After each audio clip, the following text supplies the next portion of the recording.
भला जी गुल थो विराए घंटा ॻाल्हि इहा आहे त गुल मां इन लाइ विरायां थो कि हर इंसान गुल वांगुरु ख़ूबसूरत हुजे ऐं जेके बि नफ़रतियूं हुजनि उहे जेको आहे इंसान को करणु न खपे। इहे जेके असांजी सिंध धरती आहे न पाक धरती आहे, हिन में के बि जहिड़ा झगड़ा न हुजनि। जे गुलाब जे गुल जीअं मालिक कंदो असांजी सिंध जा जेके बि नौजवान आहिनि खिलंदा वञनि।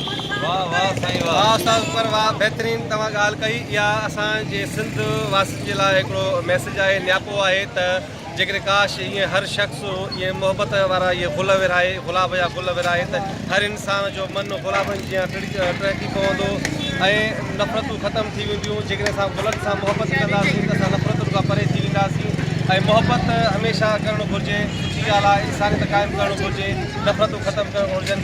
ऐं मां इहा दुआ थो घुरां त असांजो सिंध जो हर कोड़ो पको नौजवान ॿार जेकॾहिं काश इहे ई मोहबतनि वारा गुल विरहाईंदो रहंदो त उनजी वॾी महिरबानी थींदी। ऐं असांजो उस्ताद अकबर खे सलाम था पेश कयूं त हिन हिकु नई रवायत क़ाइमु कई आहे गुल विरहाइण जी ऐं असां हुनखे ख़राजी नसीब पेश कयूं था।